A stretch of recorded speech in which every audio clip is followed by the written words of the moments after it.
আমরা বাইক থেকে সেরা পারফরমেন্স পেতে সবাই পছন্দ করি, কিন্তু আমরা কিছু জিনিস নেগলেক্ট করার কারণে আমরা বাইকের সেরা পারফরমেন্সটা পাই না। আজকে সেই রকম 4টা অ্যাডজাস্টমেন্ট নিয়ে কথা বলবো, যা করলে আপনি আপনার বাইকের পারফরমেন্স এবং আপনার মাইলেজ সেরা পাবেন। 1 নাম্বার হলো চেইন অ্যাডজাস্টমেন্ট।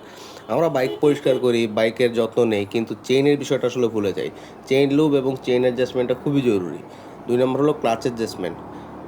একটা বাইকের যদি আপনার ক্লাচ এবং চেইন অ্যাডজাস্ট করা থাকে, বাইক থেকে সেরা মাইলেজ এবং সেরা পারফরমেন্স পেতে আপনি বাধ্য। 3 নম্বর হলো চাকার অ্যাডজাস্টমেন্ট। আপনার ক্লাচ আর চেনটা আপনি ঠিক রাখছেন, চাকা জ্যাম, চাকায় হাওয়ার প্রেশার কম, তো আসলে সেই জিনিসটা যদি আপনি মেনটেন না করেন তাহলে আসলে মানে একটার সাথে একটা সম্পর্কিত, তো আপনার করতে হলে দুটোই করতে হবে।